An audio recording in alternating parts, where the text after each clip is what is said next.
This is Riverian Studios. My name is Ryan Badbatsero, and today I have the one and only Mark Dave Manansala. Cool guy. We were supposed to meet in Singapore. By the way, he's a hackathon winner. So, like in Token 2049 in October, the last hackathon that happened in Singapore, he was the champion. So, really, really awesome guy. And aside from that, it's not just what he's doing in blockchain or Web3 that I want to discuss. It's how he balances everything. So, the reason why I really wanted to have this conversation is I've been following him a lot because of his channels, the things he uploads online. I love his perspective on things. I agree with a lot of them, but most importantly, he's also a husband and a father. And at the same time, he balances everything. And he has, I think, some businesses on the side. So that's definitely something I want to learn. How do you balance what you're doing professionally and what you're doing with your family? And without further ado, Mark, thank you so much for your time. Awesome. It's great to meet you. As for the viewers of Yuri, we haven't actually met personally, but we are planning to. But hindi pa rin nabigyan ng chance. But actually, I was there in last Monday in Davao, but just we had to go back and forth because for the checkup for my daughter. And yeah, I'm happy to be here, and I'd love to discuss more and share some thoughts. I've been advocating my life on educating people, showing Filipinos on, the golden opportunity that I have experienced myself way back 2011 when I started doing online job, and everyone was very skeptical with regards to remote works. And then before that as well, I was introduced to crypto, but I just ignored it, way back 2011. But so that's the greatest, siguro, a missed opportunity for me because I was in the computer, which call this, it's computer era. I accidentally missed it out without even searching about it, no, when the client was offering me like, hey, can I pay you through Bitcoin? And then like, I have PayPal, so I want to use PayPal just because I need dollars. And then yeah, just to give you an intro, I am a blockchain developer and AI engineer, and I've been around in the crypto space for almost eight nine almost 9 years now because I started in 2017. I was in also in the Cointelegraph to learn more about how I started in crypto and why I invested fully in crypto and in the future emerging tech. Yeah, I'm a computer science graduate, but it actually doesn't matter, and because I have helped a lot of people who doesn't have an IT background but still ended up getting a full time job. Yeah, those are the things that I've been doing, and as you already have mentioned, I have been running multiple businesses, 50 businesses that I'm startup business that I started, and 46 of no 44 of them, no 40 of them failed, but now 4 of them are still in the testing stage, and I have 6 businesses that are running without me. So that's the great thing about it, and thank God about giving me those opportunities. I'd love to talk about those businesses and everything else later on, but I want to start maybe a little bit earlier before you actually started For working. sure. So maybe what were some lessons that your parents taught you that like really boosted you in your career or something that like really stuck with you that you were able to leverage on? Like what were some things your parents taught you that were part of the recipes for your success? I grew up. My family, they also own a business before. Maybe when I was still a baby until elementary days, I think, and then they sold it. But are more into the household vibe or shaping me into an open-minded person because they rarely hit us, but they let us talk. Some people will smack you when you talk back to your parents, but my parents, I give them the credit for doing that to allow us to express ourselves, which is really great. And so whenever we quarrel, we just talk it out. Other people will hear us shouting at each other, but at the end of the day, they thought that we were very serious or to cut ties or anything. But at the end of the day, we ended up, moving on. It's just we learn from each other, we respect each other. So that's the biggest value that I got from my parents probably. Because on the other side, on the business side, I learned it from my internet father, which I call him. He's my mentor. He doesn't know me. I'm just a big fan of valuetainment. Patrick Bet David, if you know him, I'm looking forward to meet him personally. I've been around with his community and I'm actively communicating with his team. So that's the great thing about it. Yeah, that's really interesting. And Patrick McDavid, he also runs a really, really successful podcast. And Yes. the flow, everything, it's so professional. It's so Really The well fun done. thing, bro, at the setup was I also have a podcast, guys, but I haven't published anything in the last 6 months because we were focusing on my own personal brand. But we want to go back to the podcast and to have a similar setup like Patrick but David. So we have this corner. I cannot show you because it's kind of messy right now, but that's the goal. So yeah. Yeah, that would be really, really awesome. Moving a little bit forwards, thank you so much, by the way, for sharing about like your childhood and open expression and being able to share your ideas. It's really a recipe for creativity and resilience. Even the act of expressing yourself later on in life, I think that's also very important because Really. like, oh, okay, I understand my own thoughts. So, fast forward to you said when you heard about crypto, you didn't jump into the gold buy early on. When did you finally make the shift?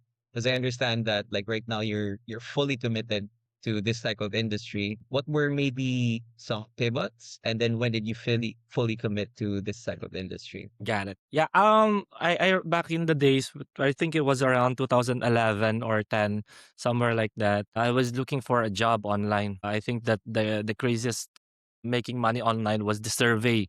So my friends and I were just playing Dota, but we don't have money to keep on playing. So I ended up actually discovering some new stuff online on how to make money. And then I told them, you just need a student ID to get an Union Bank to connect it to the PayPal to get the money and stuff like that. So that's what we started. And then this specific site was offering us Bitcoin payment, but we didn't even um, try to research about it. We didn't know anything about it. So it didn't got our curiosity at first, so we were just striving to get because actually one of my reasons why I need money that time because I wasn't able to or my parents wasn't able to support me regarding financial on my education. So I ended up working for my aunt. She owns a kakanin business, and I was working there from 4 a.m. to 7 a.m. and then 7 a.m. to around 6 p.m. probably. I'll be in the school, and then 8 till 4 a.m. I was in the computer shop, and I have that mindset that I don't want to live like this. I have that kind of mindset that if I'm in a uncomfortable situation, then I have to do something about it, and I'm not gonna be like the other people. At the end of the day, if you don't do anything about it, it's the same result, right? But if you try to do it, you might get the same result. There's nothing gonna change, but there's a chance. And then moving fast forward, a friend of mine invited us. He's a very cool guy. He's not a scammer and some shit. He's a very God fearing type of guy. He's really cool. But he invited me to this specific company that blew up around 2017, and it was an investment scheme. So they use Bitcoin as a way to recruit people. So I ended up, okay, he's giving me $100 for free just to learn about the cryptocurrency. So I said, okay, we went to the Blue Gray in Davao. I was still working in Davao, actually. I've been there for 4 years. And I was working there, and okay, I'll spend time because this guy's just gonna give me $100. Who wouldn't want that, right? And I ended up having meeting with them. And the great thing about it, they were introducing me to the tech, not in their platform. But at the end of the day, they will introduce you that hey, this is a guarantee that you'll get a 1% per day, and if you put a 5K, blah blah blah. I was like, okay, but what got me was the Bitcoin and the blockchain technology, the nodes and stuff like that that they were teaching us. And I was looking for opportunity because I have been in the remote job for like several years already. So I started learning about it, and then yeah, I ended up teaching other people about Bitcoin, not the scam company. I said like, this is a scam company. Why are we pushing this one? So I said like, I'm gonna create a community here in Davao. Jansen, I'm gonna teach them about this because this is better than stocks. I know it's very risky, but I believe I'm a type of guy who likes to take risk and to jump into big opportunities. Yeah, that's how we started, and then I ended up getting a client who's running a trading YouTube channel, cryptocurrency trading. He gives signals, stuff like that, and then I was his operating manager and running his back end. And that's how I really got started and went all in. You were raised to express yourself, to be creative. Number two is while growing up, you developed a very, very strong work ethic because you had to work before going to school. So that's I amazing. And then the third one is you have this curiosity and self-learning, which I think is very, very important right now in the age of AI. We'll talk about that later, but you've developed that early that you were able to be attracted to the tech. Honestly, I remember back when I was in high school, there was a lot of like networking opportunities and this and that, Right. and they would invite you. And sometimes it would either be medical products or Bitcoin or Yeah. cryptocurrency or some things. And then I think the last thing you mentioned, which is something that has been misunderstood by a lot of people, is risk. Mm, When we talk about risk, there's a healthy way to do it and also there's a unhealthy way to do it. But you mentioned earlier that you are in based on your personality, you are a risk taker. Before talking about the risky side, so you stabilized your career, you were able to get clients and learn more yes. about the industry. When did it start to reach a point that you started thinking beyond just the industry? Because I know when you start working in crypto, usually your mind is always on the cryptocurrency itself. It's like if you're Yes. working for an ecosystem, you're always thinking, "Oh, okay, the price will go up or down." And if you're paid in those type of coins, then of course you have to care about that because how much do I have to sell to get some Right. fiat to pay for this and that? But yeah, my question is like, so you are already in the cryptocurrency industry or the blockchain industry, the Web3 industry. When did you start thinking about outside of the industry as well? Or was that there from the start that you weren't just thinking solely about the blockchain Web3, but you were Yeah. also thinking holistically? So, I'm actually I'm committed to become a builder. I'm an engineer by blood. Um, and by heart. Way back 20 or get you to give you an idea on why I'm in love with business is that when I was playing games since high school or since elementary, I was playing games. But I play Perfect World, Ragnarok. In every games that I played, I made sure that I make money in the game or in real life. When I was in college, one of the vehicle that pushed me as well, aside from doing remote jobs, was to sell. I'm an arms dealer on the game.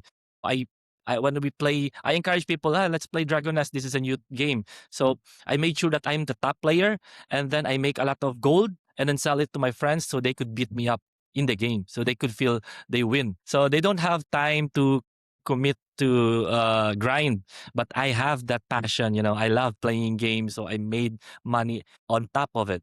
So I just make sure that I make a lot of money because one of the reasons as well is that, yeah, of course, I lack money in the very beginning. That's why I'm not I'm not the type of person who just do everything for money. But I believe that if you have money, life will be easier. You could help more people. You could do more things for your life. Going back to the online job, 2012, I started encouraging people to do online jobs.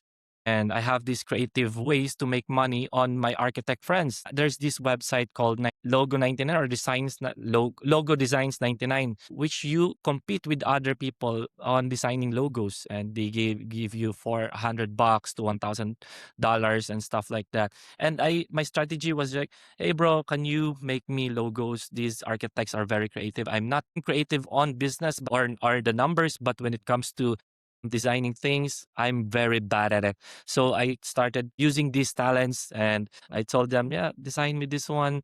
And if we win, I'll give you some money and stuff like that. And then while doing that, I was also thinking about making my own games. So I was pitching this to an Indian guy, to one of our previous clients, and I was telling him like, hey, it was similar to Pokemon Go, where you could play in real life, using your camera. So I pitched it to him, and he was investing his money on his hotel. So he said like, okay, after a few years, I'll invest in you. And then fast forward 2016, he messaged me that, oh, Pokemon Go was real. So that you were ahead of your time. And then I was like, okay, it's okay. Let's move forward. And then 2013, going back again, I started this idea story app. So I could also show you I have like all these, let's say, receipt, or screenshots, or even the group chats where I am developing the story app. Before the story, my day from Snapchat and Facebook and all the other apps were real. I was very enthusiastic on sharing my days to my friends. So I said, like, what if there's an app for it where you could just post, and then you just put what you call this, captions on every pictures of your day. there's going to be a part where you could also upload a story cover of your day. And then you could easily share it to your social media. And then after 2 years, and then it went big again, and I missed out another shit like that. And yeah, I have plenty of ideas on how to help other people. Reach out to our previous mayor. I think that was around 2014 or 15. I created my own community where we are 20 devs. I said like, hey, we can make Jensen a smart city, ahead of the time, but they didn't show up on the meeting, and I was like, okay, I'm disappointed with working with the government, but I said like, okay, it's okay. I was just not talking to the right people and not talking to the right time probably, or I don't have the credibility. And I even joined Korean startups competitions because in the Philippines I tried doing the this idea space. I don't know if you've heard about it, but I tried to apply them to them multiple times, and I was able to went to their I think it was phase 3 that I have to do a Skype interview with them, do a video. I even saved the video that I just got my big brother and one of my best friends to, hey bro, just jump in there. Here's the script. Just read it. Stuff like this. And this is our idea. Okay. And then, of course, I don't have the money to pay them to work for me. And that's my biggest problem before. That's why I focused on high income skills. And then I said to myself, I just need to make money, a lot of money, so I could push all these ideas because I missed a lot of opportunities because I don't have money. I don't have funding. I don't have the right people. I don't have the right team. So that's the biggest problem that I have before. That's why I'm into money and I need to make a lot of money just to make sure that all of these ideas in my mind will become true. Sorry, ang dami kong ma-share na minsan talaga ang hirap No, it's all good. Yeah, thank you so much for sharing. Of course, like a lot of your ideas, like it's amazing to like really understand what goes behind all the success that you have right now and your journey and everything. There are two things that like I think really caught my eye, which was for you, money is kind of like blessing because as you said, like you get money and then you're able to help people. And then another thing is like you focus on high income skills, which is something that not a lot of entrepreneurs do, to be honest, because like a lot of entrepreneurs, they go straight to the business, but you also focus on your career as well. So I think my question also like to note like one thing I observed or based on what you shared was that you're bad at design, but you're also good at concepts, which is quite interesting because a lot of time the creative people also do the concepts, but you were good at the concepts and you said you were bad at design. So that's really interesting. My next question is more about how did you find creativity in the grind? Because a lot of times when you're working hard, you're focusing on high income skills, you're just focusing on earning. And as you've emphasized multiple times, like you needed the money so that you could execute on ideas. How did that balance go? Like keeping the creativity alive with all your ideas that although they didn't go well, they proved to yourself, I think, that you're ahead of your time and your ideas are good. So how did you keep that creativity while also focusing on the grind? Because high income skills, yeah. Could you share more on that? Yeah. Of course, I would love to share that because I know a lot of people who just went all in on businesses, but they are blessed compared to me. It's like I don't have the rights to run a business because I need money first. I need to work first. So in order for me to survive, right? So a lot of people I know who were born rich and were able to just focus on business, but the difference between me and them is that I have to have a security because right now my mom my dad is like half blind and he is paralyzed and I'm the only one making money in the family, so I need to survive. So this one was a friend of mine actually told me about this 2020. It was a pandemic days. Went broke. Like I went back to zero. With all the knowledge that I have, I still went back to zero. Was the most fucked up moment of my life. And this guy was suddenly just told me, bro, because we are in the same industry. We're doing a lot of startups. And he told me this, I admire you a lot. You know why? Because you take a lot of risk and you are not scared. If I failed, my family is there to support me. I can still eat and stuff like that. But if you fail, your family could also die because no one's earning aside from you. So that made me cry a lot. I was like, but I didn't show him. I just cried it at my home. I told to my girlfriend at that time, now my wife, and I told her, "What? No shit. I'm in an unfair situation, you know." I told her that why is it so hard for me? But I love doing other stuff, but I can't afford it. Why do I have to be in this situation? But I said, like, at the same time, it's a blessing. I said, like, I'm not gonna complain. I love um to do all this shit. You know, last Monday, this pediatrician that was handling my baby was also self-diagnosing herself that she has an ADHD, and I was doing that as well. And I told her, I think I feel your energy, mom. You talk very fast. You switch from this topic to another. You spend a lot of time for your client. And I was like, I can feel your energy, mom. And we were laughing, and my wife was like, yeah, I can feel that you both could hit it off, you know? And I was like, yeah, I have that energy. So in order for me to push that kind of energy to other stuff, I need money so I could afford time. That's the only thing. I think you talk, I'm not sure if you were the one I'm talking to the other day or some other people. We're talking about money and time and how I can afford to do all these things, even though I have a new baby, I have multiple business running too. I have a podcast. I have a full time job. Until now, I still have a full time job. And how do I do it? I said, like, it's not time management. I'm more on creativity or execution. So my clients do not pay me by the hour. They pay me by the day or by month. They pay me because I execute stuff better than just executing it for the sake of the project. So before I was like, hey, do this 8 hours a day, stuff like that. And I was like, I told them, I have other shit, you know, I have not creative all the time. And sometimes I only work once a week. And I told that to my client. And then, but I guarantee you that whenever I go to the shower, I think about your project. I think about new solutions. I think about how to make it better. Because programmers are like that. We don't solve shit right away. We don't solve anything right away. Sometimes it will take time. Sometimes when you're driving, when you're commuting or anything, when you're eating, sometimes I stop eating. Okay, I have the solution now, you know? So that's the beauty of programming. We are solving stuff.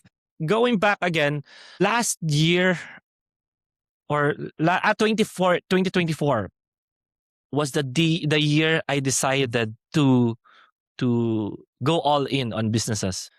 And it took me just 1 month to go back to working online again because only few know about this, but I got hacked. Half of my crypto savings was like completely wiped out. I was like, shit, I've been in the crypto space. I'm still exposed. Like, what the fuck just happened, right? And then I just left my job for a month because one of the close I don't know, I just met him that time, but we became that close. But I feel his energy and I have mad respect for him. He's one of the biggest player here in Jensen. He's very low key guy, and he advised me this one.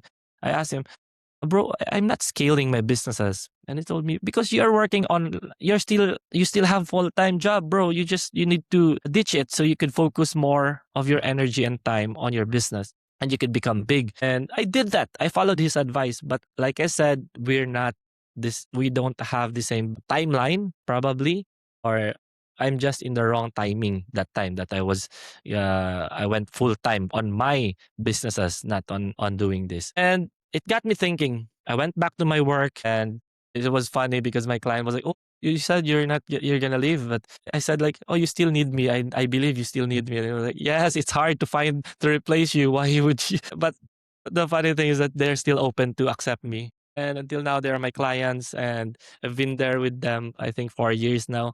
And this is one that makes me creative as well. Is I do a lot of stuff. So when I have a new client, I'm not like I said, I'm not a master of anything. I'm just really experience wise. I know marketing, I know business, I know a lot of stuff. I can do anything in the business world or in the tech world. So whenever a client would ask me, what's your leverage compared to other people? Well, to be honest, I have a lot of experience. So when your dev will say, I can finish this within a month, and then personally me, I could finish it in 3 days, then your guy is bullshitting you. So I could, my main value that I could give you is that no one can take advantage of you. Because if some guy would also say in your marketing team that 50K is the budget here, but I could do it for like K, then they are taking advantage of you. So that's how easy for me to get some clients because I could represent them, you know. So you could focus on other stuff, all the tech side or in the other side, I could do it for you. So that's my main skill, to be honest. Not in AI, not in blockchain development, not in business, but the ability to adapt, the ability to pivot right away if I think nothing is happening here. That's my main skill. So again, I still am doing full-time job and I envy those people who could just go all in on their businesses because I believe I'm near that stage where I could afford to do full-time business. You know, because I just right now I just really want to make sure that even if I don't do anything, I could still live for at least 3 to 5 years. That's the security I want to give me peace of mind to make me become more creative because if you are stressed, bro, I'm not stressed doing a lot of stuff. I get stressed if I do only one thing. And stress can kill people. Stress can give you can can make you unhealthy. And a lot of people will see me that I don't sleep enough. I work too hard, but I am not stressed. I love this shit. I love my baby. I love my businesses. You know, I love my wife. I take care of everything. Even though we only have 24 hours, but I ended up managing them pretty well. Not managing. I hate the word manage. I ended up balancing them, you know, because like I said, I apologized earlier. I was like, we were set up for 8 a.m., but I have to move it to 10 a.m. because I move, I adapt quickly. You know, I think a lot of people are missing that kind of skill, the ability to adapt. One of the reason is if there's an opportunity today, if you don't act now, I think you'll miss it out. But there's also this, I don't know, it's a theory or some shit, but there are times where there's an opportunity that will come to you, but you're not ready, you know, and God finds way to delay you, you know, because everything happens for a reason. So I believe in that one. And one last thing before we move forward on another topic. Sorry, bro. I have a lot in my mind. I just want to share this one because when you reach out to me and I told you I'm not successful or some shit, I'm not worthy to to give you an advice. But here's the thing that would make me I reflected on that one. Am I really successful? I said like I think yes. I'm happy. I'm happy on every time I wake up, I'm happy. Every time I get tired, I'm happy. I was like that. I was like, I think I'm successful. I'm ready to share Yuri some advice on why. I think this one is one of the biggest thing that I adopted from I think I learned this from Patrick. He told us about this. When you do decisions, you know, I read in one of I think if you'll meet me personally, you will feel my positive aura. I can make sure that you will feel everything. I'm enthusiastic, everything full of energy. I became a positive man way back 2016. I also wrote an article. I'm in 2014. I also wrote an article about it, how I became positive man. But there are also downsides. But this one conflicted a bit because the law of attraction, you know, the book, The Secrets by Rhoda, they told you to think or to attract the thing that you want to achieve. For example, when you're late at work, you're not gonna say, sorry, my dog. You're not gonna say that you're late. I'm late. I'm late. I'm late. You're gonna attract. You're gonna be late. For sure, you're gonna be late. But if you think like I'm gonna be early, I'm gonna be, you know, you're just gonna be fine. So less stress for you. At the same time, you're just gonna have fun. You know, you're attracting that you're not gonna be late. You're not gonna be, you know, stuff like that. And the message here is that if you expect, or I don't want to, because that contradicts the word expect contradicts the law of attraction, right? I expect this, I expect that. So here's the thing I accept the worst case scenario. That's the biggest shift on my life. Whenever I decide on two things, if one thing would lead to something that I cannot accept, I will not go that path. If the other decision and then the worst case scenario, if it will not happen, I am still gonna live my life without regrets, I would go there. In that way, if that happened, all of the things that above it will be a blessing, bro. Everything is just blessing because you accepted the worst case scenario. So everything you will if you bet on for example, you play um, poker and you expect to win. If you lose, it would hurt your mind. It will give you stress. But if you just played there and you just accepted that you're gonna lose, what will happen to you? You're just gonna have fun. You're gonna enjoy the moment, less pressure, less stress, and you could accept everything. And everything will become blessing. If you win the poker game, it will be more fun because you expected the worst, right? And every aspect of my life, that's the principle that I adopted. If anything, if someone will ask me, I'm gonna shoot you now, what's your regret? I said, nothing, because this is my life. I already accepted everything. I already accepted the lowest point of my life. If I can survive that, if I can accept that, I will go on that journey. I will take that risk, kumbaga. I will take that risk. So risk reward ratio rin yan eh. If you're a trader or something, risk reward ratio lang yan. You know what I'm saying? If the risk is too big, the reward should be too big as well. But if the risk is too high and the reward is too small, why would you go there, right? So that's the only thing that I'm living for. I accept the worst case scenario and no more stress. Yeah, thank you so much for sharing with that, bro. I think I love how you said that you went back to zero even though you had that knowledge, but despite that, you were still able to do a lot of things. And one thing that amazes me is also how much you understand yourself. So you said that I get stressed when I only do one thing. That's actually a hard realization because a lot of people don't actually know why they're stressed. Very, very few people know exactly why they're stressed. It could be the environment, the Mhm. circumstances, and everything. And another thing I love, of course, that you mentioned is you accepted the worst case scenario. I mean, like back then it was different because maybe we admired the tech more, maybe we were Mhm. into the communities, the gaming, the DeFi and everything else. But like now, like a lot of the new people that come into the industry, they're always thinking of the profit. So they're also always Right. thinking like, how do I do this and that? But they don't understand the risk behind it. But the next topic I really want to pivot to is family. So you mentioned how you were raised by your parents. You also mentioned working for your tita, I think. And then Yes. you also mentioned your then girlfriend, now wife, who I assume has been there throughout the Yes. ups and the downs and everything. So if it's okay with you, can you share a little bit more about your personal life and how it merged with your whole story with everything that was going on? Because you mentioned that in 2020 you had to go back from the start. So how did you handle that in terms of your relationship as well? But if we're going through hardships with the load of like, oh, I have to think about my family. I also have to think about my partner, and I have to think about everything else. It can get overwhelming.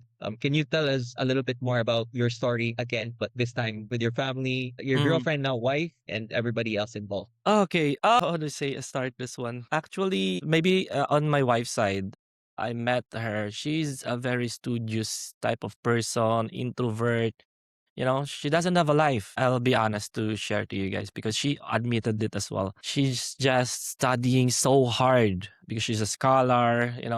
They also don't have much in their family. So that's why she is also like the breadwinner of her family. And the best thing that happened is that she met me, of course. And I I told her some stories that gave her some fresh perspectives that I think that shape her today. She's now also working as a full-time community manager at a Web3 company. She's been around, I think, 4 years now, and her company was able to send her to Europe, and that's why I was able to come as well. But the idea is that she's too, how do I say this? A lot of people can relate this probably. She's too focused on one thing. She's too focused on just studying because she wants to also become a doctor. But when she graduated, she's also a magna cum laude in our school. I was so proud of her, and she passed the board exam as a pharmacist. And that's why we also have a business. We have a pharmacy in Palimbang because she's a pharmacist. But the thing is that I influenced her. Even her parents before was like, but maybe probably I was the bad influence because when she passed the board exam, I already gave her some online job and she makes better money than the regular pharmacies. During COVID, all of her classmates also went online. I was like, wow, you're ahead of your time. You see, that's one of the blessing that I have probably is that I can see not exactly the future. I cannot predict it, but I can see what's happening because probably I love studying patterns. I love identifying patterns that gave me an advantage compared to other people. So, like in games, if in order for me to kill the boss or defeat this boss, I need to identify his pattern on what time will he release his spell, how many, I believe you know that even Dota, you need to anticipate stuff or you need to identify pattern on how does another player play or what are their skills. After you realize those patterns, you need to use it for your own. You need to take advantage of it. And the best thing for me is I also create my own pattern. This is really funny because uh I've heard about Tony Robbins multiple times, and it got me to think this Tony Robbins was the one who gave me clarity that this is the thing that I'm using. That I focus more on pattern recognition and utilizing those pattern and creating my own pattern. That's what Tony Robbins been pushing. I thought I was the only one recognizing it. I didn't learn it from him, but when I listened to him, I learned that we have the same energy, the same way of thinking. So all through my life, bro, that's been what I've been doing. I'm recognizing pattern. I'm trying to identify the future, even in AI, even in crypto. Where should I position myself doing in my life? Because at the end of the day, I need to make money. I need to go back to making money because money gives you freedom, money gives you time, money gives you the ability to spend time anytime with your family. You're not gonna miss out birthdays anymore. But of course, at the very beginning, you have to miss them out. You have to do sacrifices. But if you could balance them out, if you know the patterns, if you know how to sell yourself, you know to negotiate, even with your boss, you need to negotiate with them. Tell them that you have life as well. And you also have to respect your boundaries.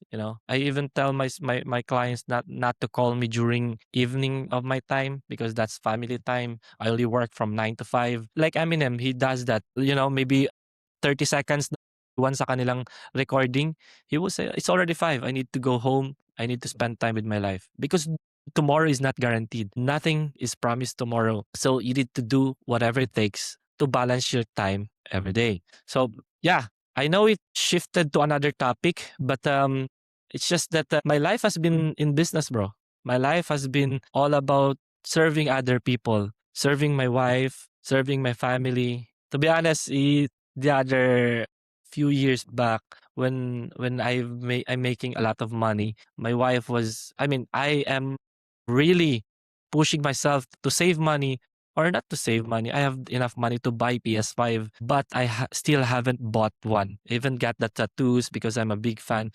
I only got the PS1. The biggest problem with me is that I calculate a lot, bro. I calculate a lot. And if I go to other people, for example, I meet you, I would definitely pay for the bill if we meet. We eat at a restaurant or we drink beer. I always try to pay for other people's happiness. But I don't have the ability to treat myself. And it's not sad for me because my happiness is to serve people. It's not that I don't want the PS5 that much. It's just that I could use that money to make more money or to help other people. So actually that's what I'm trying to work on right now is to probably give time to myself, which I've been doing once a year. Every year, I do this personal audit thing where this is the first year that I was not alone. I usually, in the past 4 years, spend my New Year celebration alone because my wife usually go back to her family and celebrate. And sometimes I live in different house with my family. I always try to spend time alone because of Patrick again. He does this shit where he do the personal audit thing. Like I have to rate my health this year. I have to rate my finance, my personal development, my family, my religion, my spiritual relationship with God. And I always do this every new year. I rate it. I compared it to the previous year. My spiritual before was like 5 out of 10. So I need to go to church. Probably sometimes I don't usually have the time to go to the church. So I try to make sure that I pray every night. I ask for forgiveness, everything. I try to improve everything for next year. So I think that's the one that's missing to other people. They don't have clarity. They don't have the time to think, to pause, to take time to analyze what happened to their lives. Because I always do that. Before Patrick was doing the audit thing, I was doing it unknowingly, like the pattern recognition. Because in order for us to understand the future, we have to understand the past, right? We need to identify the patterns. So if this one leads me to this, probably there are some parts that led me to this one. Do you get what I'm saying? So, for example, last year, before my daughter was born, I was pushing myself to stop smoking, but it's hard, especially when you are negotiating with other people, especially when you go to abroad. Sometimes they smoke a lot. And then, of course, one of my coping mechanism when I was in Singapore, I think it was 20, I was 25 that time. I was in a cigar room, and I'm the only one not talking to anyone. I was trying to fit in, but I can't because I was not smoking. I mean, I can't because I can't afford a cigar. I was like, shit. What I did is to buy a cigar just to fit in. But I'm not forcing myself to do that. I was pivoting or adapting on the situation. So I want to land this client. I need to, not in drugs, not in the bad way. There are some limits. But if it's just a cigar, if it's smoking, because I smoke as well when I was still like in college, I tried to make them good, make them happy, or it's the same thing. And when I'm trying to negotiate with other people, I still end up making sure that it's a fair deal. I don't want to take advantage of other people. I want to make sure that both of us are happy with the deal, not just me. So, yeah, I think that's a really good thing to share, the negotiation Yeah, part. definitely. Thank you so much. Just a quick recap so that like we keep notes Mm, of like everything that's happening. I loved how you said that it's all good. Yeah. I love how you said that you study patterns because I mean like based on our conversation right now, there was really a pattern of your life of how you grew up, the expression in yourself later on turned to creativity, your hard work early in the morning. It later on it also turned to sacrifice, I think. Because when you're working hard to also help your parents to be able to afford school mm, and this it brings out a sense of duty which I think that like it really helped later on in your life, so I really love that. And I also like how you said that you calculate a lot and you pay for the bill because you also want other people to feel happy, so it's kind of easier to spend because the happier you see somebody, the more it validates your hard work, I think. And I also love how you said that you didn't buy yourself a PS5. Personally, there are also things that I wouldn't wanted to buy, but like I chose not to buy it. The interesting thing is sometimes some of those things, the desire to buy some of those things somehow fade. Like I realized that sometimes simplicity is also happiness. So definitely, I mean, like just getting a beer every once in a while, it's already happiness. Actually, I mean, like you don't need to go to a fancy restaurant or anything. Like just a couple of beers with good people, that's already happiness for us. Talking about the next topic, thank you so much for sharing about your personal life and your journey. But I would also love to get to know your thoughts about the present and the future because you as yourself, you're very, very good at adapting based on what you've shared with me. And that's a skill not a lot of people have. And of course, we have to address the elephant in the room, which is AI is forcing people to adapt because I think that not a lot of people know what's coming next, or basically the majority doesn't know what's coming next. Maybe just a few people know what's coming next. Not a lot of people are prepared for it. Could you give us your views about AI in general and the shifting job market? Not just in terms of blockchain, but like maybe in general? Because even in blockchain, we've noticed a lot of differences. Like junior roles, they're not that available anymore. There's a surplus of devs because like a lot of the altcoin projects, they crashed and then the devs are looking for new homes where they can build.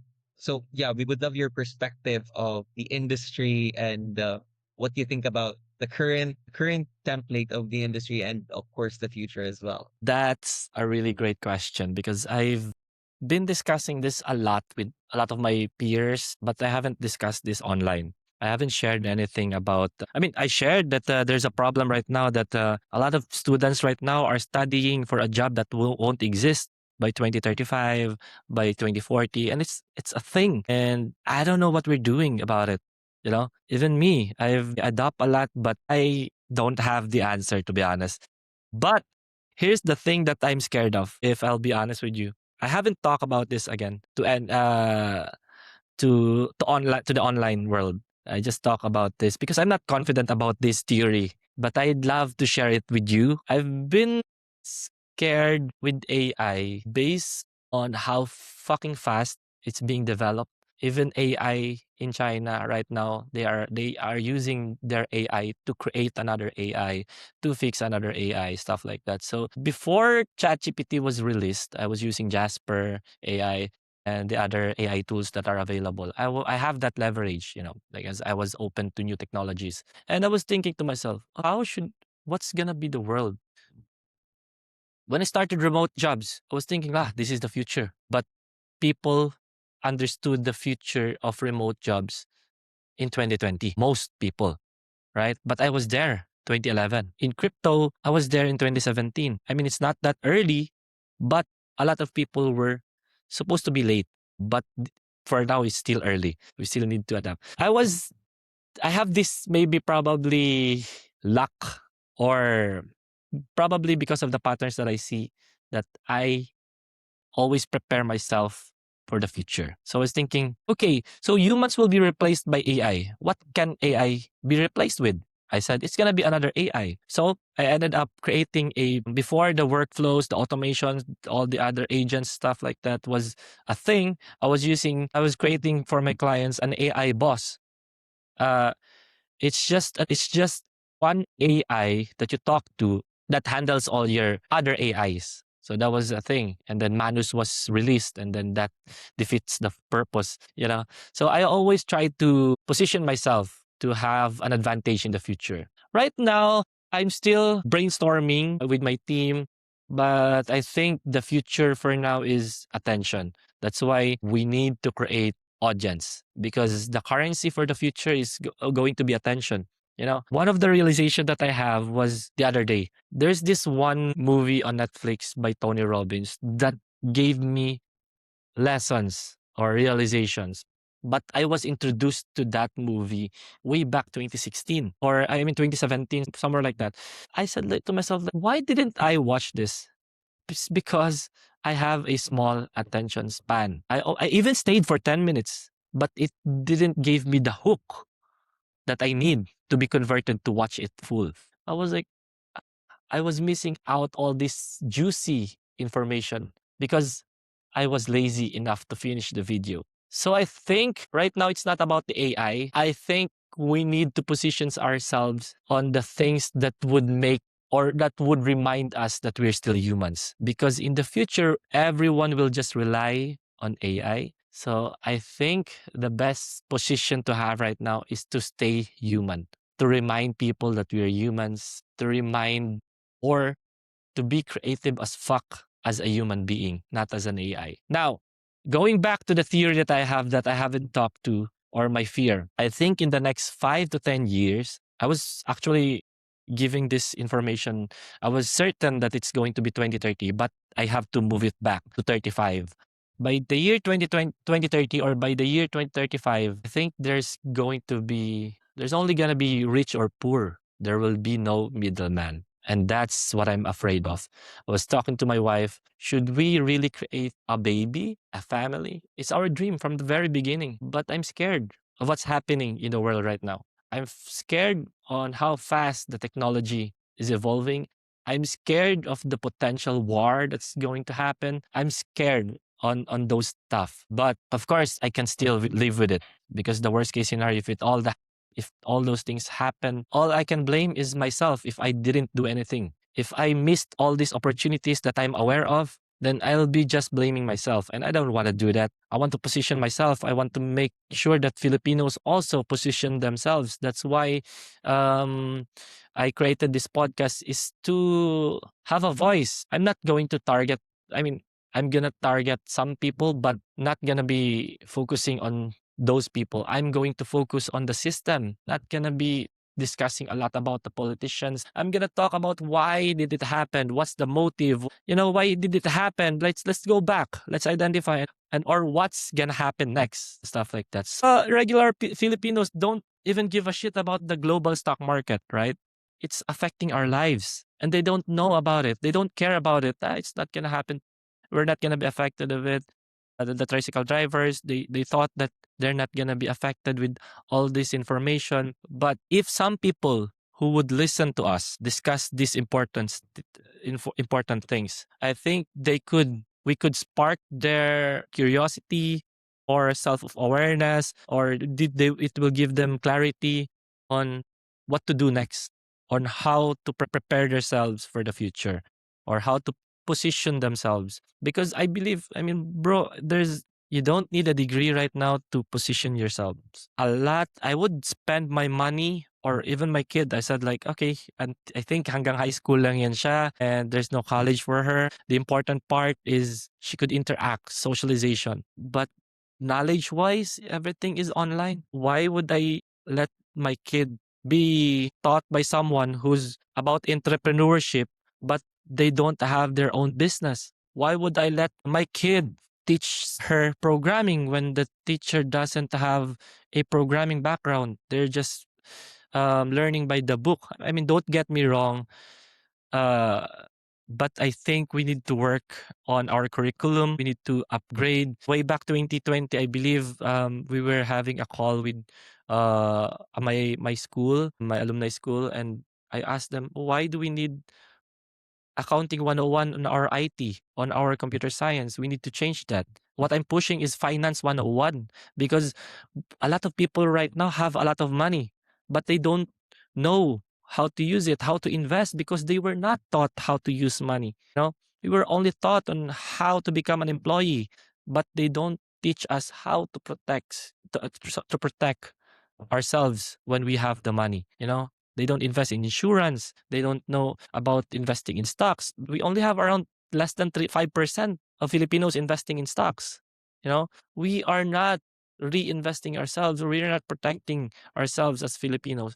I mean, don't get me wrong again. I have no problem with teachers, but I think we need to do something about it. We need to re-educate these teachers because they are teaching the old stuff. I know fundamentals are very crucial, but with all this, with with with just seconds, I could easily get the history of why Philippines was discovered, on how Philippines was discovered.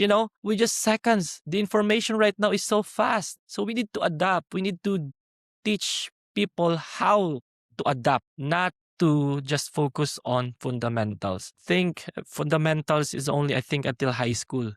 We need to push them for fundamentals to give them the right value to shape them for the future. But when it comes to college and above, I think they are already in the right age to think for themselves, to be shown, to show them how to have a leverage, or I don't know. I'm not yet sure, but we need to fix our education.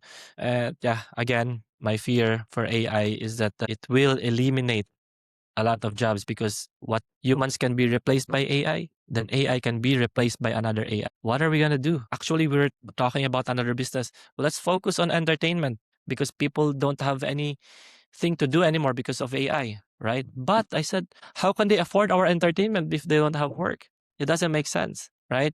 I'm still studying the UBI, Universal Basic Income, the discussions between Elon, because these are the people we need to follow. I mean, not to just get their idea, but to think for ourselves. It's just awareness. The goal for my podcast is to have multiple perspective. I don't want people to just keep agreeing on me. To be honest, I want someone to have a healthy argument. Not to the point that we're gonna be violent on each other. But if I don't agree with you, then let me know. Where did you come from? Why are you like, why is the information like this? Or maybe I'm wrong, right? Maybe your information is right. Maybe I was just looking at the wrong angle.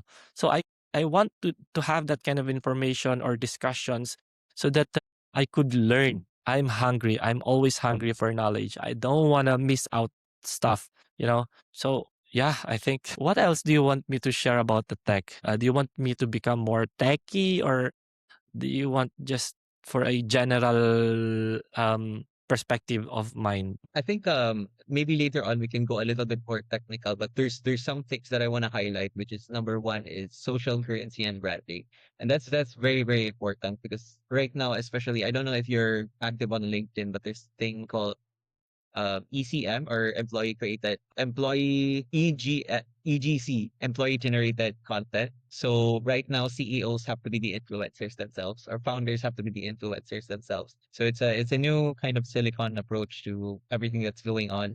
So definitely Mm, social currency and branding, it's very, very important.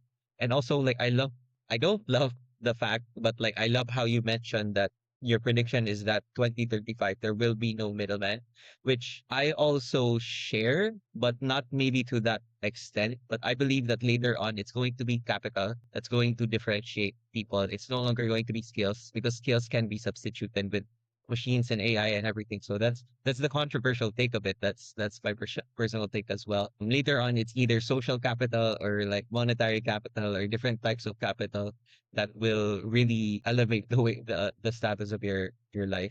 right, Also, right. another thing you mentioned is the optimization of education, because I think we're still in the paradigm where we grade somebody's intelligence based on memorization, which it worked before because before you didn't have access to that type of information. You had to memorize things. And the person that could pull the best memory out of the hat, they would be regarded as the most intelligent. But now with information readily available within seconds, Mm, the definition of intelligence also has to move along, which I feel like the academic sector also needs some catching up when it comes to that area. But before getting a little bit more technical, I know you did a piece on this. You did a content on this, but like I'd love to maybe not just hear it again, but maybe hear it a little bit more in depth.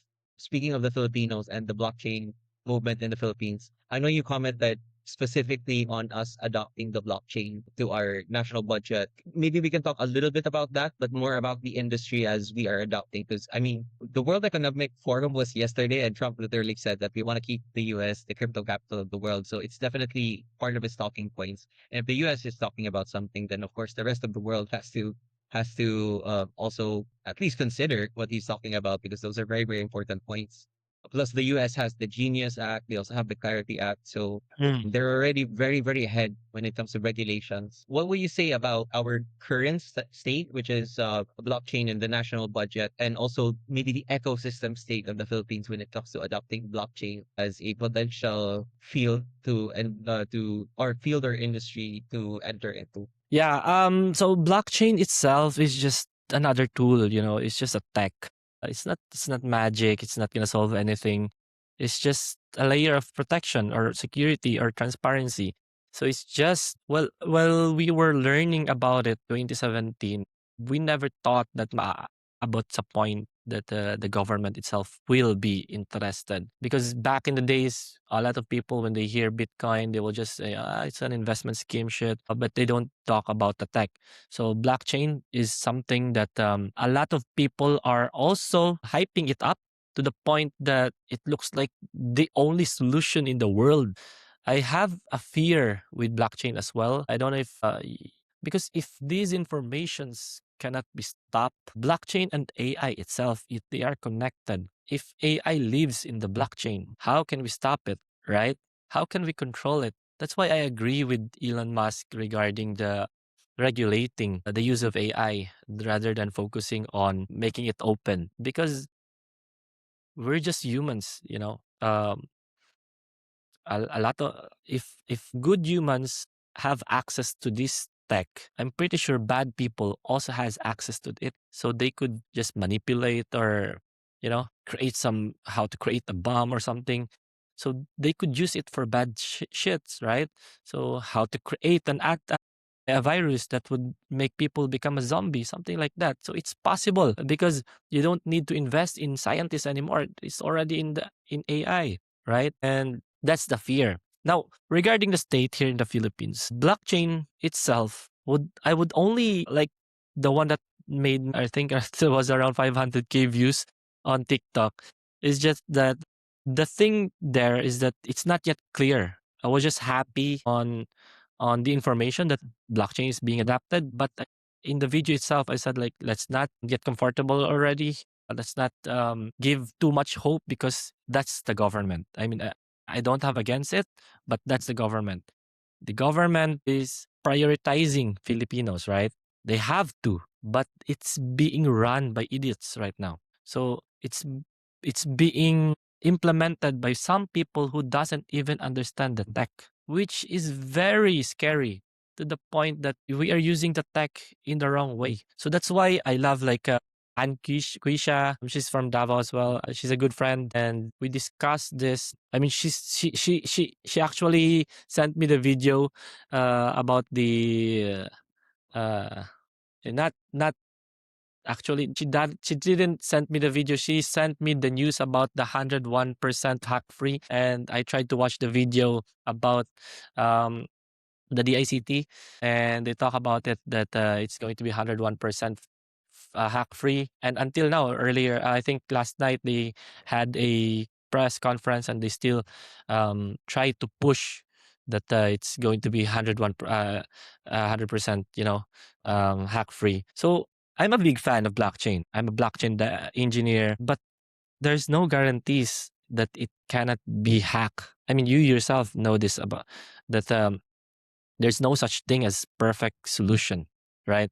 I think the government should still push the PPP, public private partnership with regards to implementing this one. Not I mean they use I mean they were using the Bayani chain, but the problem is that it was done privately. It should be open to everyone. The purpose of blockchain is everyone can see. So it's kind of hypocrite on that part that they did it privately, right? I have no problem with them securing a deal or doing it for free because for the love of blockchain of implementing it in our country, I love the motivation, the motive, the goal to make it to push transparency. But with those kind of actions, it's questionable. We have to be open to the things that we're doing for the people of the Philippines. So right now kasi I really hindi ako nakasubaybay with all this information because I am still running this new business and I have another business upcoming, and we were busy discussing it in the mall on how we could implement the new idea. And that's what's been bugging in my mind. I'm not recently focused on the recent events, but I just give some time to read some headlines, but I haven't because when you're reading the news, you just don't need to read the headlines. You have to read the context and then the connection, but some people are not doing that. But that's our goal in our podcast we have um if we have time. But right now, still the kid, it's still I was so arrogant for for the point that when she was not yet born, I was saying to my friends, I'm used to not sleeping, I'm used to late night. This one is I don't know, it's so freaking different. It's just the emotions is like shit. Not in the bad side, but just physically and mentally. It's exhausting, but it's also so much fun. It's so much fun. Like I don't know, it's the past 2 days we haven't slept probably because we went to the she had a surgery from the tongue tie and the lip tie. She has to remove it, release it rather, and she's not stopping. She's not stop crying. And it was like so exhausting. That was like I moved the meeting, but thank you for doing that. Now this is the third phase of my life, to be honest. First phase was I was just being creative. I was playing. I was, I don't mind other people. I just mind playing games. And the next phase was to taking care of my families, creating business, you know.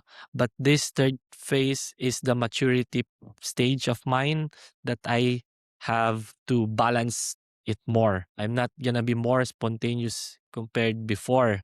That last year the government or the schools or the other private companies could just hire me to speak on their event maybe 2 days from now, 1 week from now. But now have probably turned down 20 since November. I haven't turned down 20 speaking engagement because I can't. I just can't. I have priorities now. compared before. I was just open. And kudos to my wife, to be honest. She's so open to this one. Sometimes we quarrel. I mean, she feels like I'm being unfair with my time. I'm being unfair to her pregnancy. I have to admit, I have been unfair. I still prioritize other people. Even when my kid came, I still try to cook for other people, you know. I still spend my time to cook because that's the only I told her that that's the only thing that makes me sane. I love cooking. So that's the rest time for me. That gives me a lot of less stress. It's exhausting to cook, but it's so happy when people are eating it and enjoying it, you know. When we did the Christmas party, I'm the one cooking a dish from Vietnam because I learned it from Vietnam, you know. A lot of stuff other people to experience this dish because I want to encourage them to go there, you know, because I don't know.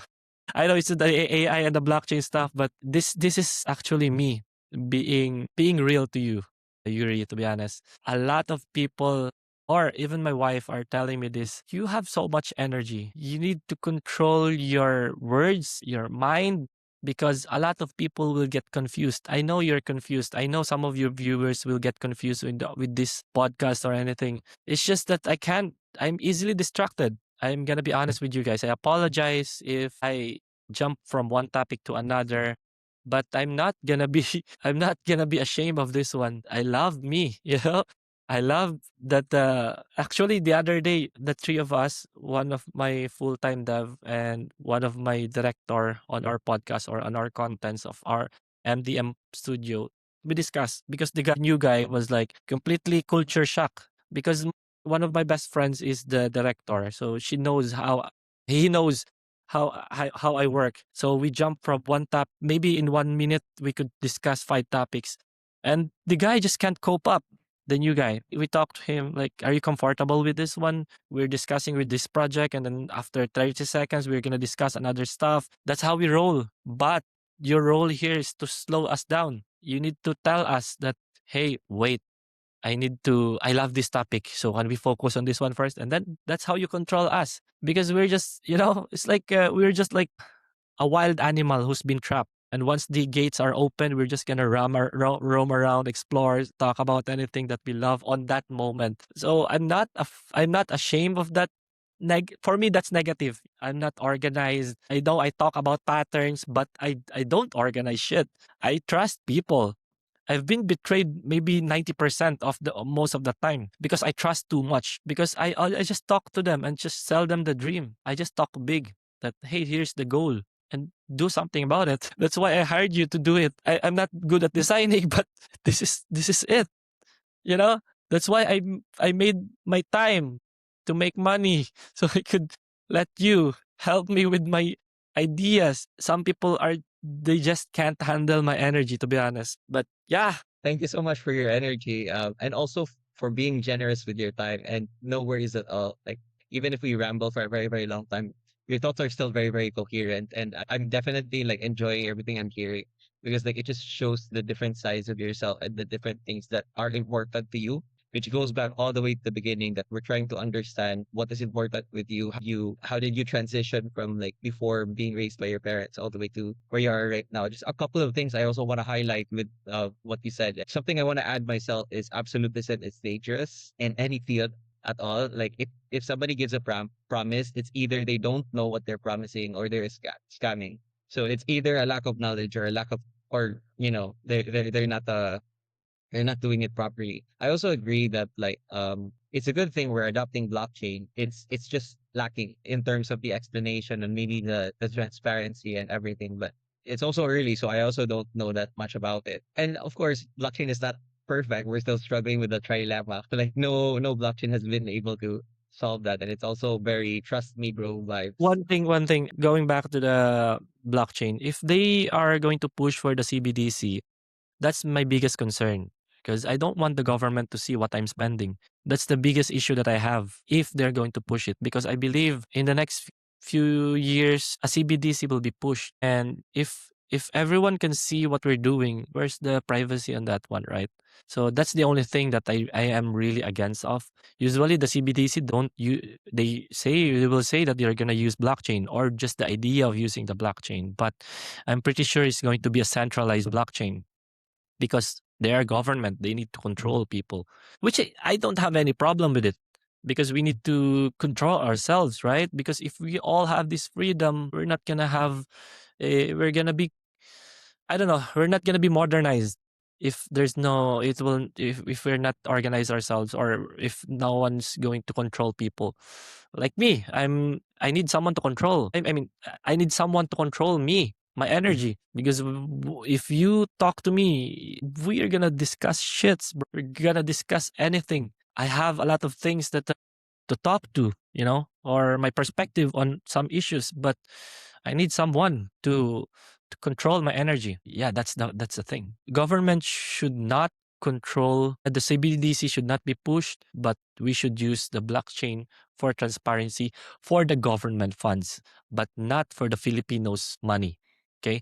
Only for the government funds because that's people's money. But for the personal level or the individual level, we should not track their money on how they spend it online on or what are they purchasing, I mean, it's a good data. It's a good thing that we could identify what people cause obesity or what people cause them to become poor. We could solve it by those data, but a lot of people can take advantage of it, widely against of it. Yeah, and of course there's also nuances because like for example, what if it was like CK group data that like people can just see like in quantifiable numbers. But of course it really depends on the implementation of these types of technologies. And I do agree with you that like because the government it's literally a public sector. It's not a Right, private sector. It's public. So from the word itself, it should be public right, with privacy and like person like as an individual of course you have rights and right. and privacy and everything, so we'll see how that plays out. I think the Mm, last question I have for you, because we've tackled so much and I'm so thankful that you were gracious with your time, but the last question I really have for you is going back to who you are as a person. Just one question that I have that I think that would be really really valuable for people listening to this is like, how do you identify yourself as a person? Not your personality, not your goals, not your dreams, but who are you as a person and how does that drive you in what you're doing and everything? Because I think like some people are they have this identity that they replicate in different fields. Like for mm. example, I'm a ruthless person, so I can be ruthless in business. I'm also ruthless with my relationships. I'm ruthless with this and that. Do you have a way to describe yourself, your identity, and is that an identity you use in all the different fields in life, like your work, your family, and your business? Hmm. That's actually a good question, It's hard because I'm like I said, I'm a jack of all trades type of guy. I self-diagnose myself that I have an ADHD. So I easily get bored. I easily jump from one thing to another. But if I'm going to describe myself, I'm just a happy person. I'm just happy. To be honest, there's nothing more I'm grateful for. I'm grateful for the people that I met, I learned, I've heard their stories, the people that became my client, who helped me during my darkest days. Actually, I forgot to share the story about why I became broke, but maybe in the future or later or anything. But I'm just a happy person. I also it depends. I'm a fair person, that if you treat me bad, I'm not gonna treat you bad as well. But you will feel that I have a lower energy. That I don't want to be around with you, but I'm not gonna cause any trouble. I'm not gonna punch you. I'm not gonna, I'm a peacemaker. I just love to have fun. I just love to be happy. If we are arguing, I argue with you in a happy way. I may sound like I'm angry, but no, I don't know. I don't easily get angry. Maybe probably I have different attitude with when it comes to my wife. I have different attitude when it comes to my family. I have different attitude when it comes to my friends. But at the end of the day, they will see me. I'm happy. Some people will see me as someone who's intimidating. Some people will treat me bad. I don't give a shit. I just know that I'm happy. I'm not hurting anyone. Yeah, I think that's also probably why people are taking advantage of me because I'm just a free person. I easily give. I easily help. I easily or I prioritize other people. That's my biggest flaw, but it's not a flaw for me. For me, it's a blessing that I have this mind. Actually, I prayed for this. To be honest, I prayed for this. When my life turned really great was the time when I stopped asking God for anything. We have this pattern, right? Where we first thank God, we ask for forgiveness, and we wish, what's our request? Help me, Lord, stuff like that. Do this, blah blah blah, things like this. It's contradicting to God's will. We have free will, but it's contradicting to God's will, to the point like, why do we need to ask anything from God? And then this one is the funny one that I'd like to share to you. I actually, when I love Jim Carrey, and I don't know if you've watched Bruce Almighty, and he became God for a bit. I was just imagining myself like, what if I'm God? No shit. I said like, I don't want to hear other people's problem keep on bugging my head. I want to be free. I want to help them, but I don't want to. I can't handle that. Here's the thing that I felt with all this problem around the world, all these people requesting me to solve their problem. No one, or only maybe few people that I can imagine, that would ask me, how am I doing? And that's the greatest thing I added on my prayer. And that's what I'm also trying to encourage people. Before you pray or insert this on your prayers, ask God, how's he doing? I know we're not that, siguro, some people will say that we don't have the rights or anything to ask God. But for me, I became closer to my God, whatever your religion is, but he's my best friend and I always talk to him. I just don't know how to feel if he responded back. But I ask him, "How are you, JC?" Or "What's up? How's your day? What happened?" And then I'll just pause for maybe 30 seconds and then continue to thanking him, and then to ask for forgiveness, because I also ask for future forgiveness because I am a bad person sometimes. We're not perfect. I'm someone, sometimes some people will look at me like, oh, he's a good guy. But we're all humans. We also do bad shits. So I'm admitting to that one. And then lastly, I remove the wish and request. I just say, bring it on. Whatever you give to me tomorrow, everything will go back to zero. I don't care. This is the challenge that you gave me. So I'm ready for it. There's still one prayer, which goes back to the one that I said. The only thing that I wish for is for God to use me as a tool to help other people. That's the only wish that I never ask him to remove. That's the only thing. Lord, what happened to my life, it's up to you. I surrender everything, but just use me as a tool. Come on, use me. I'm here. Use me as a tool. That's the only thing. I love serving people, bro. I love it. So I don't know how to identify myself, like I said, but at the end of the day, I'm just happy because I accept everything that's happening to my life. Mark, thank you so much for your time. Yeah, that was amazing. And of course, thank you for being so generous and sharing all your ideas with us. I really enjoyed this conversation. And to end this, I think like the thing that really struck out with me is something you said a while ago. You said that I love studying patterns. And I think that applies to everything, even in your prayers, because like you know that like if I pray for this, then this will happen. And if I do this, then that will happen. So it's amazing to see even the consistency, even though you said you were very, very random, but there's a lot of consistencies there. So once again, Mark, thank you so much for your time.